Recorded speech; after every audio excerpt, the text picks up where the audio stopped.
El vidente, sección 2. Discernimiento espiritual. Capítulo 5. Juzgando la revelación sabiamente. ¿Qué pensaría usted si tuviera una experiencia espiritual que le hiciera poner los pelos de punta? ¿La tildaría enseguida de absolutamente satánica o la pondría en penitencia contra la pared? Solo porque no encaja con su teología. Muchas personas lo harían y lo hacen. Los encuentros sobrenaturales son reales. La dimensión del vidente dentro del mundo espiritual no es algo relegado al ayer. Existe hoy y está en alza. La pregunta a la que debemos responder es la siguiente: ¿todos los encuentros de revelación proceden de Dios o puede haber otras fuentes? ¿Cómo podemos decir cuál es la fuente o la naturaleza de los seres espirituales con los que nos encontramos? ¿Cuáles son las señales de una experiencia verdaderamente originada en Dios? Hay solo una guía confiable sobre la cual podemos descansar en el campo minado de los encuentros sobrenaturales. En un mundo lleno de voces espirituales como la nueva era y todos los otros tipos de descripciones, los cristianos debemos saber cómo abrirnos paso a través de un campo espiritual sembrado con armas ocultas y mortales del enemigo, diseñadas para herir o destruir al incauto y al falto de discernimiento. Sectores enteros del cuerpo de Cristo han resistido los aspectos sobrenaturales del reino de Dios y su obrar en la iglesia de hoy, a causa del temor a ser engañados o desviados por el enemigo. Otros los han rechazado debido al exceso, abuso y mal testimonio que han dejado los llaneros solitarios que no rendían cuenta a nadie en el cuerpo de Cristo. Lo profético ha recibido maltrato de tiempo en tiempo, pero algunos de los heridos se han autoinfligido los golpes. Aún así, Dios habla hoy a su pueblo y es muy capaz de preservarnos del daño y el engaño. Jesús dijo: porque todo aquel que pide recibe, y el que busca halla, y el que llama se le abrirá. ¿Qué padre de vosotros, si su hijo le pide pan, le dará una piedra? ¿O si pescado en lugar de pescado, le dará una serpiente? ¿O si le pide un huevo, le dará un escorpión? Pues si vosotros, siendo malos, sabéis dar buenas dádivas a vuestros hijos, ¿cuánto más vuestro Padre Celestial dará el Espíritu Santo a los que se lo piden? Lucas 11, 10 al 13. ¿Qué hay acerca de esto? ¿Podremos confiar en nuestro Padre? Créalo o no, Dios quiere que escuchemos su voz, aún más de lo que nosotros mismos deseamos oírla. Él es un Padre amoroso que da buenos regalos a sus hijos. ¿Cuál es el fundamento que cabe poner? Péguese a Jesús, búsquelo y ámelo a Él, dele todo a Él. Santiago 4:8a lo dice de esta manera: acercaos a Dios y Él se acercará a vosotros. Nunca podremos acentuar este punto de manera excesiva. Cultive la intimidad con Dios a través de una relación con su Hijo unigénito Jesucristo. Dios es el Padre y es confiable. Si le pedimos a Dios por las cosas del Espíritu Santo en el nombre de Jesús, Él nos dará lo justo, no una falsificación de lo real. Sin embargo, hay varios puntos que debemos considerar cuando nos acercamos a este tema tan valioso de juzgar la revelación sabiamente. Seguridad en la familia. Retrocedamos por un momento y reexaminemos algunas cosas básicas. Dios todavía habla hoy y lo hace de varias maneras, incluyendo visiones, sueños y visitaciones angelicales. Otra de esas maneras del Espíritu Santo es la llamada percepciones internas. Simplemente sabemos que sabemos que sabemos. También habla a través de su voz interna, su voz audible o externa, a través de la creación y otras maneras y medios realmente increíbles. Pero nuestra más importante fuente de revelación es el canon o logos de las Escrituras. La única manera en que podemos interpretar segura y acertadamente la revelación de cualquier tipo es pidiéndole a Dios el espíritu de sabiduría y conocimiento y buscando el consejo del Señor. Como la Biblia es nuestra regla absoluta, con la cual debemos probar todas las experiencias espirituales, debería ser obvio que necesitamos conocerla y estudiarla. Ella es nuestra medida de verdad absoluta, infalible e inmutable. Así como en lo natural aprendemos a gatear antes de aprender a caminar, del mismo modo debemos aprender a movernos en el Logos, la palabra de Dios escrita, antes de que podamos avanzar con seguridad en el Rema, el ahora, de la palabra revelada de Dios. Un conocimiento sólido y equilibrado del Nuevo Testamento es el requisito mínimo Mientras comenzamos a investigar en profundidad la revelación Rema, de otro modo no tendremos plomada para medirla. Dios también ha ordenado que hallemos seguridad en nuestra relación con una fraternidad basada en la Biblia. Pablo le escribió a los efesios: sométanse unos a otros, y describió las muchas áreas a cubrir que Dios ha puesto en nuestras vidas. Efesios 5:21. La Biblia dice: en la multitud de consejeros hay seguridad y está la sabiduría. Proverbios 11:14. En la era de la ilegalidad encontramos seguridad bajo la cubierta del Señor, de su ley y de la iglesia local. No somos llamados a ser rebeldes, orgullosos y religiosos que hacen lo que les parece. Dios nos ha llamado a ser siervos humildes, comprometidos con una expresión local del cuerpo de Cristo, a estudiar las Escrituras diligentemente, a orar diariamente y a ser guiados por el Espíritu de verdad a sus propósitos y su voluntad individual para nuestras vidas. Aunque trabajo en varios consejos nacionales e internacionales y tengo en cierto modo alguna voz profética e intercesora reconocida, mi familia y yo somos miembros de una congregación llena del Espíritu. Así que lo que les digo no es teoría para mí, es caminar en sencillez y pureza ante Cristo. Con esto en mente deberíamos hacernos 5 preguntas básicas en nuestra búsqueda de la voz de Dios. Primero, ¿estudio regularmente las Escrituras? Segundo, ¿mantengo una vida de oración? Tercero, ¿busco la pureza, la limpieza, la santidad de mi vida? Cuarto, ¿soy un miembro adorador de una congregación local? Quinto, ¿tengo relaciones con consiervos que pueden hablar a mi vida? Estas piedras fundamentales deben estar ubicadas firmemente en su lugar antes de que podamos comenzar a investigar los principios para probar las experiencias espirituales. Con estos ABCs en su lugar, nuestro próximo paso es examinarlo todo, retener lo bueno. Primera de Tesalonicenses 5:21. Fuentes de revelación. Las Escrituras indican que la revelación espiritual viene de una de estas 3 fuentes: el Espíritu Santo, el alma humana y los espíritus malignos. La necesidad de discernimiento en esta área es obvia. El Espíritu Santo es la única fuente de revelación verdadera. Ver 2 de Pedro 1:21. Fue el Espíritu Santo quien inspiró o movió, la palabra usada literalmente, a los profetas del Antiguo Testamento y a los testigos del Nuevo Testamento. La palabra griega para movió es phero y significa ser arrebatado o aún ser conducido como el viento. El alma humana es capaz de ponerle voz a los pensamientos, ideas e inspiraciones que provienen de nuestras emociones no santificadas. Ezequiel 13, 1 al 6.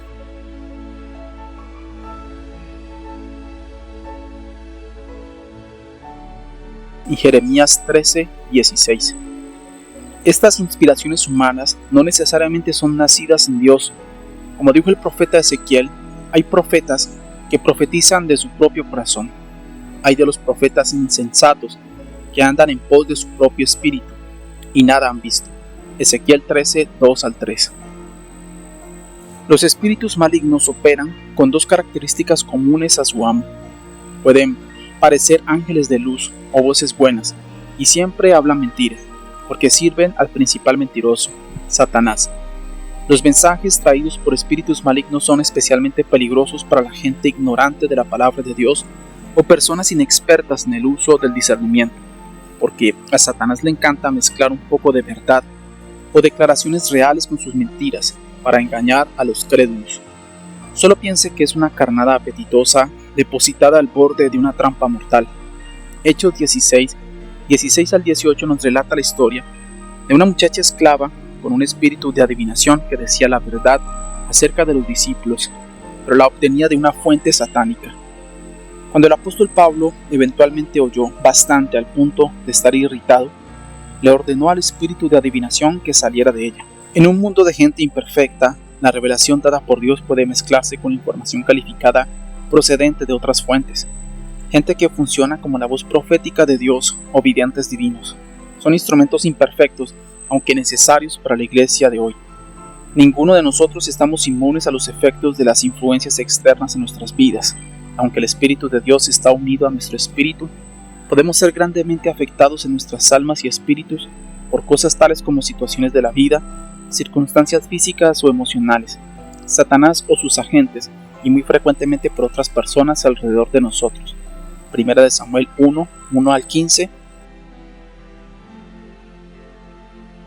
Primera de Samuel 30, 12,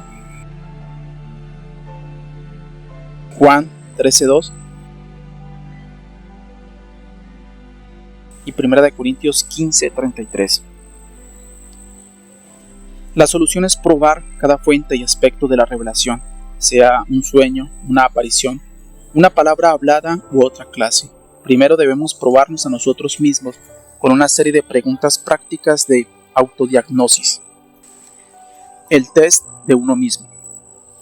Número 1. ¿Hay alguna evidencia en mi vida de otras influencias además del Espíritu Santo de Dios? Número 2. ¿Cuál es la esencia de la visión o revelación? ¿Cómo se compara con la palabra escrita de Dios? Número 3. ¿Estaba bajo el control del Espíritu Santo cuando recibí la visión? A. ¿He presentado mi vida a Jesucristo como sacrificio vivo? B. ¿He sido obediente a su palabra? C.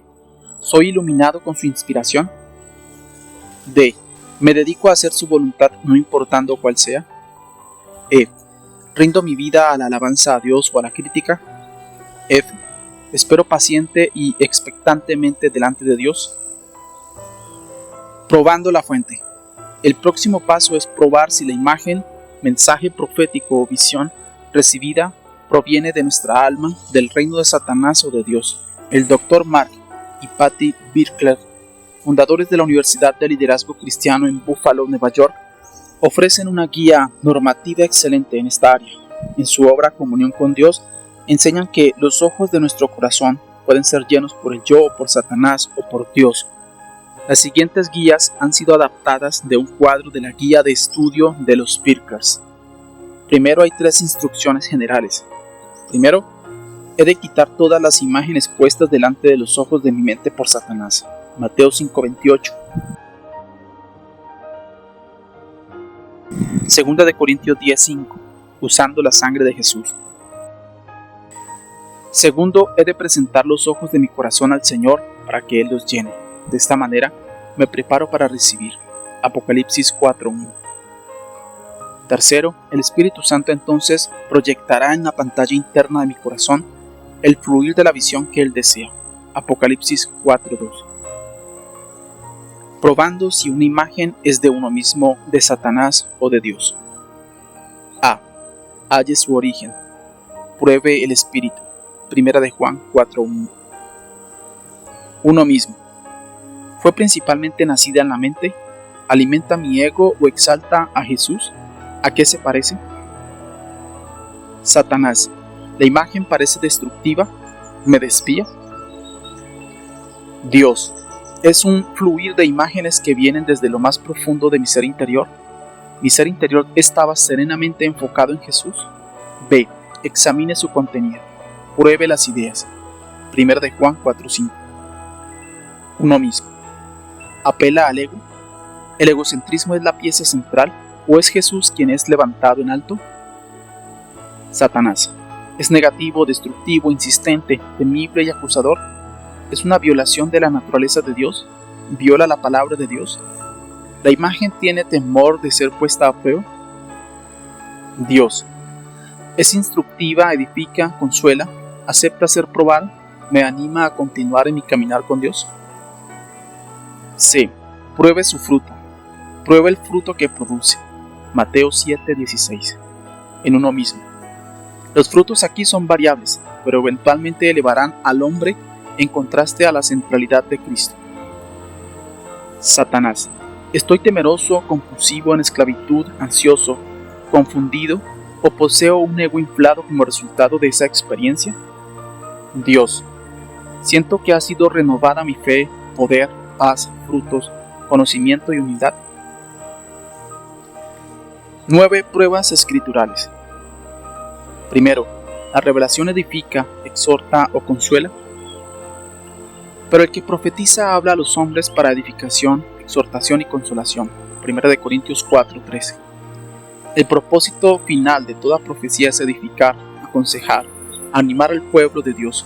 Todo lo que no apunta a este objetivo no es verdadera profecía, La comisión de Jeremías era negativa al principio, pero luego se agrega una promesa, Jeremías 1:5 y 10.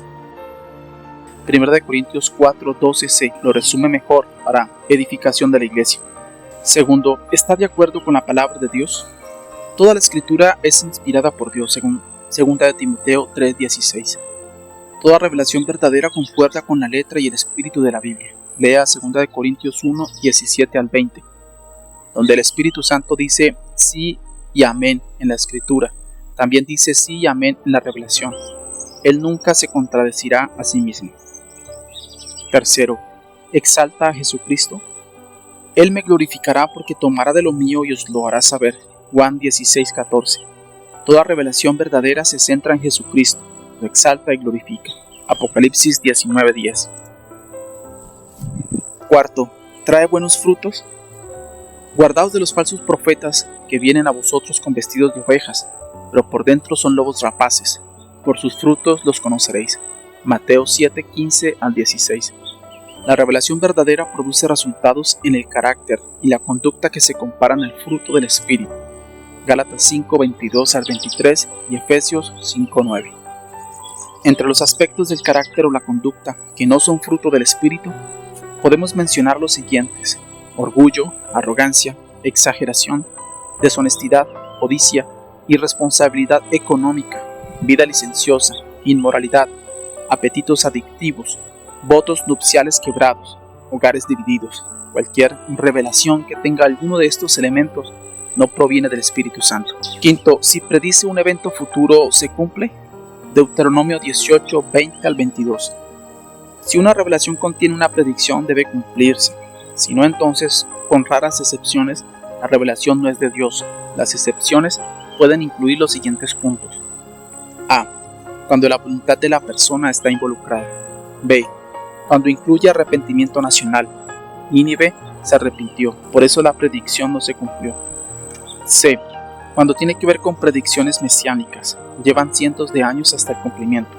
D. Hay una norma diferente para los profetas del Nuevo Testamento en relación a los del Antiguo, cuyas predicciones tenían que ver con el plan mesiánico de Dios. Sexto, la predicción conduce a la gente a Dios o la aleja de Él. Deuteronomio 13:1 al 5. El que una persona haga una predicción respecto al futuro y se cumpla, no necesariamente prueba que él o ella se mueve por el Espíritu Santo. Revelación inspirada. Si una persona así, en su propio ministerio, desvía a otros de la obediencia al Dios verdadero, entonces esa persona es falsa, aun cuando haga predicciones correctas. 7. ¿Produce libertad o esclavitud? Pues no habéis recibido el espíritu de esclavitud para estar otra vez en temor, sino que habéis recibido el espíritu de adopción, por el cual clamamos Abba Padre. Romanos 8:15. La revelación verdadera produce libertad, no ataduras. 1 Corintios 14:33. 2 Timoteo 1:7. El Espíritu Santo nunca trae al pueblo de Dios a una condición en la que ellos actúen como esclavos y nunca nos motiva a través del temor o el legalismo. Número 8. Produce vida o muerte. Asimismo nos hizo ministros competentes de un nuevo pacto, no de la letra sino del Espíritu, porque la letra mata, mas el Espíritu vivifica. 2 Corintios 3:6. La verdadera revelación del Espíritu produce vida, no muerte. Número 9. El Espíritu Santo atestigua que es cierto. Pero la unción que vosotros recibisteis de Él permanece en vosotros, y no tenéis necesidad que nadie os enseñe, así como la unción misma os enseña todas las cosas, y es verdadera y no es mentira. Según ella os ha enseñado, permaneced en Él. 1 Juan 2:27. La verdadera revelación es confirmada por el Espíritu dentro del creyente. El Espíritu Santo es el Espíritu de verdad. Juan 16:13. Él testifica de lo verdadero y rechaza lo falso. Esta novena prueba es la más subjetiva de todas las pruebas que hemos presentado aquí. Por esa razón debe ser usada en conjunto con las otras 8 anteriores. Probando los espíritus. El discernimiento es una necesidad urgente en el cuerpo de Cristo. Precisamos una corriente de fluir profético limpia y clara.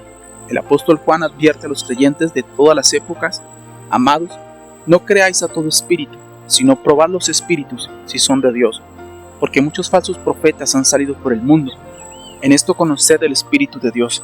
Todo espíritu que confiesa que Jesucristo ha venido en carne es de Dios, y todo espíritu que no confiesa que Jesucristo ha venido en carne no es de Dios, y este es el espíritu del anticristo, el cual vosotros habéis oído que viene y que ahora ya está en el mundo. Primera de Juan 4, 1 al 3. Como dijimos anteriormente, tenemos que probar los espíritus, porque la profecía, al igual que los otros dones del espíritu, es soltada a través de gente imperfecta. Dios ha escogido entregar lo profético a la iglesia a través de las vasijas llenas de fallas y frecuentemente inmaduras de la humanidad. Si bien la revelación bíblica es perfecta e inerrante, la revelación profética en la iglesia de Jesucristo no funciona a ese nivel de inspiración. Esto es porque la profecía no es nuestra única fuente o manera de oír la voz de Dios. Tenemos al Dios viviente que habita en nuestros corazones, el Espíritu Santo que nos guía diariamente. Quizás lo más importante desde el Calvario es que el vidente y el profeta sirven como apoyo y rol secundario en la Biblia, la cual es la palabra profética más segura. Segunda de Pedro 1:19, y al Espíritu Santo que habita dentro del corazón de cada creyente. Otra razón por la cual es necesario el discernimiento es porque Dios ha elegido hablar a través del hombre proféticamente, en vez de usar simplemente una o dos personas perfeccionadas en una generación.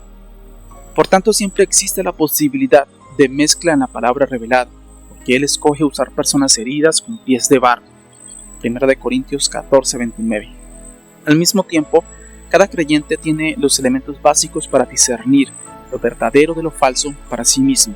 El que la revelación esté abierta para ser juzgada en esta era prueba su estado presente imperfecto, pero recuerde, el estado imperfecto de la profecía está directamente conectado con el estado imperfecto de quienes la entregan, nunca por un Dios imperfecto. Los falsos profetas, engañadores e impíos no son la fuente principal de la revelación errónea al pueblo de Dios en la actualidad. Aunque esto está aumentando, la mayoría del alimento adulterado proviene de gente sincera que simplemente le agregan sus propias percepciones a una revelación que comenzó siendo auténtica y dada por Dios. Le agregan condimentos al mensaje profético de Dios, trayendo cosas de su psique humana, de su corazón, emociones, preocupaciones o benevolencia. Necesitamos aprender a discernir cuando Dios ha terminado de hablar y el hombre ha continuado. Cuando compartimos una revelación que Dios nos ha dado para otros, debemos ser muy cuidadosos en dar exactamente lo que Dios nos ha dado y luego claramente hacer una distinción o prefacio para todo lo demás que queramos decir, como ser nuestra interpretación o punto de vista respecto de esa revelación o visión. La palabra de Dios nos dice que debemos probar todas las cosas y aferrarnos a lo que es bueno.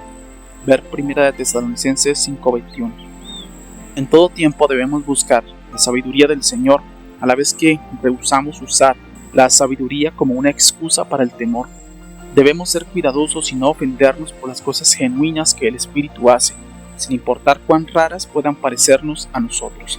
La revelación divina y las experiencias visionarias vienen de muchas maneras diferentes, y es crucial que aprendamos a discernir lo verdadero de lo falso.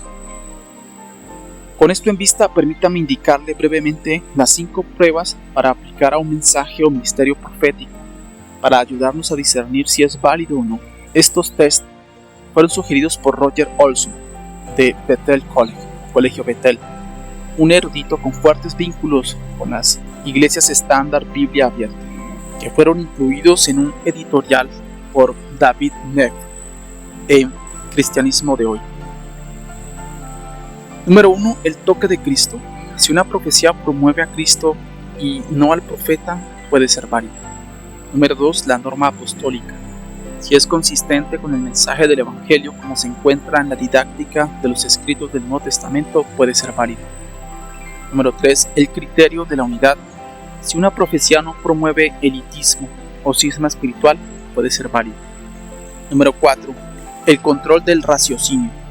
Si no requiere sacrificio del intelecto, la aceptación de las enseñanzas reveladas sin pensarlas, puede ser válida. Número 5. La prueba mesiánica. Si no exalta a algún individuo como objeto de veneración, puede ser válida. Ahora bien, sé que algunos de ustedes están esperando que me interne en aguas más profundas, pero desde esta perspectiva sería negligente si no me asegurara primero que estos cimientos o verdades fundamentales están echados antes de adentrarnos en nuestro viaje místico. Teniendo esto en cuenta, haríamos bien en estudiar los 15 puntos prácticos de sabiduría listados más abajo. Ellos nos ayudarán a juzgar sabiamente las distintas formas de revelación que encontraremos en nuestra aventura con Cristo. 15 puntos prácticos de sabiduría. Número 1. Escudriñe correctamente la exégesis y el contexto bíblico. Uno de los puntos más importantes relativos a la sabiduría es nuestra interpretación de las Escrituras o una exégesis correcta. Muchas veces la gente dotada proféticamente parece tener una débil interpretación simbólica de las Escrituras. Aunque existen diferentes escuelas y metodologías para la interpretación, debemos conocer el contexto histórico del pasaje estudiado. La sabiduría sugiere que los individuos que tienen dones de revelación deberían consultar a maestros, apóstoles y pastores para obtener claridad adicional en la interpretación bíblica.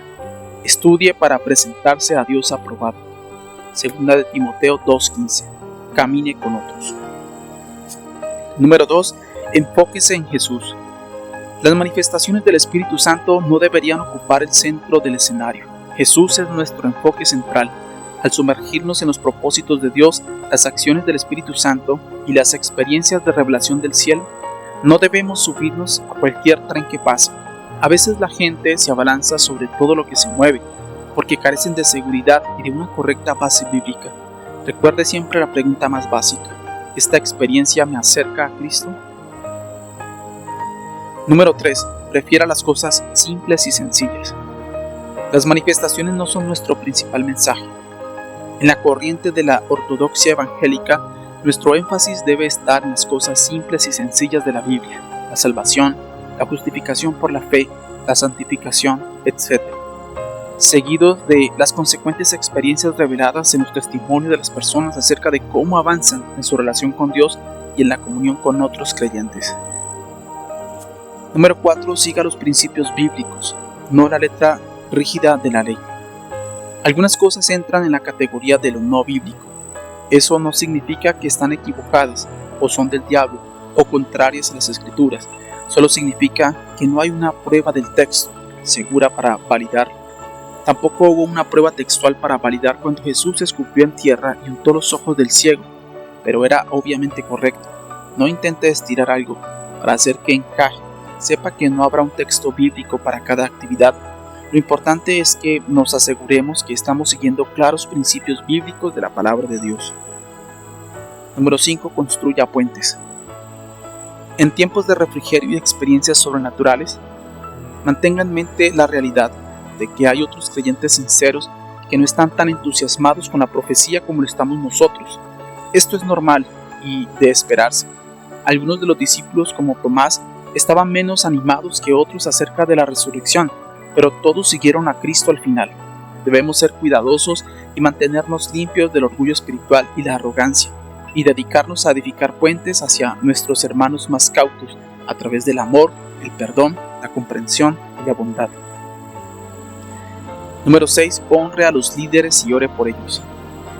Tenga en cuenta que cada equipo de liderazgo de una congregación local o de un ministerio tiene el privilegio y la responsabilidad de establecer el tono o la expresión del fluir del Espíritu en sus reuniones. Dios obra a través de la autoridad delegada. Ore por aquellos que están en autoridad con una actitud y un corazón limpio delante de Dios. Pida que les sea dado el tiempo de Dios, la sabiduría y una estrategia correcta para aplicarlos. Sea muy cuidadoso al poner etiquetas como espíritu de control o títulos similares a los líderes. Muchos de ellos son creyentes sinceros que simplemente desean hacer lo mejor para el buen funcionamiento general del rebaño que les ha sido confiado. Y recuerde, ellos son puestos y ungidos por Dios. Número 7. Sea consciente de los tiempos y las sazones. ¿Se supone que todo va a ocurrir al mismo tiempo? De no ser por la soberanía de Dios, creo que no. Eclesiastés 3:1 nos dice: para todas las cosas hay sazón, y todo lo que se quiere debajo del cielo tiene su tiempo. Las Escrituras describen vívidamente las reuniones de Pentecostés, pero también incluyen algunas advertencias paulinas sobre cómo caminar con aquellos que están del lado de los que no creen en los dones o los incrédulos. Nunca debemos usar nuestros dones para ofender a otros a propósito. Creo personalmente que está alineado a la palabra de Dios y que podemos tener reuniones específicas para algunos propósitos predeterminados. Podemos predeterminar por su guía que algunas reuniones o sesiones serán orientadas como proféticas o reuniones vivas en el espíritu, pero también estar hambrientos y darles la bienvenida a aquellas expresiones espontáneas cuando su presencia manifiesta es soltada, aun cuando no las hemos esperado o planeado. Número 8. Que gobierne el amor. Lo inusual y raro no debe ser nuestra dieta consistente, ni jamás deberá reemplazar las disciplinas espirituales diarias del cristiano. Si todo lo que una persona hace es ladrar como un perro y deja de leer la Biblia y de relacionarse adecuadamente con otros miembros de la iglesia local, entonces muy probablemente otro espíritu actúa allí. Quizás el individuo ha perdido el enfoque y necesita una palabra hablada en amor para ayudarlo a mantener su equilibrio espiritual en medio de un derramamiento poderoso. Cualquiera sea el caso, deje que gobierne el amor siempre. Número 9. Mantenga el equilibrio. No hay una ciencia exacta para adivinar todas las manifestaciones del Espíritu Santo. Cuando algo no está claro, no deberíamos tratar de definir y redefinir lo que no es claro. Existe una cuerda de equilibrista que posee una tensión dinámica entre la realidad de la experiencia subjetiva y la doctrina bíblica. Esforcémonos por mantener el equilibrio. Hay una tensión y se supone que la haya. Número 10. Comprenda la relación entre la iniciación divina y la respuesta humana. Toda esta actividad demostrativa, risas, llantos, temblores, caídas, etc., es necesariamente de Dios por una buena razón. Yo las llamo manifestaciones del Espíritu Santo. Aunque algunas de estas señales externas visibles y audibles son iniciadas divinamente, debemos admitir que algunas de ellas son la respuesta humana y la reacción al movimiento del Espíritu Santo sobre nosotros o sobre otros que están cerca de nosotros. Esto es normal. También debemos hacer lugar a las diferentes manifestaciones étnicas y demostraciones culturales del afecto a Dios. Cada don viene de Dios y es expresado a través de una variedad de vasijas de barro. Número 11. Sea conocido por sus frutos. Aunque queremos bendecir lo que vemos que el Padre hace, también debemos dirigir esas bendiciones hacia una obra fructífera. Si hemos sido realmente activados por el Espíritu Santo, entonces debemos encauzarlo hacia hechos prácticos que expresen nuestra fe. Que esa fe sea encauzada desde el club Bendíceme a un enfoque de también bendice a otros, que pueda alimentar al hambriento y bendecir al pobre, la viuda, el huérfano y la madre soltera. Si el río de Dios halla un canal, se reflejará en vidas dedicadas al evangelismo, la intercesión, la adoración y otras cosas que exhibirán la pasión y el compromiso de Jesús por la gente. Número 12. Perciba las obras de Dios y las motivaciones de los hombres.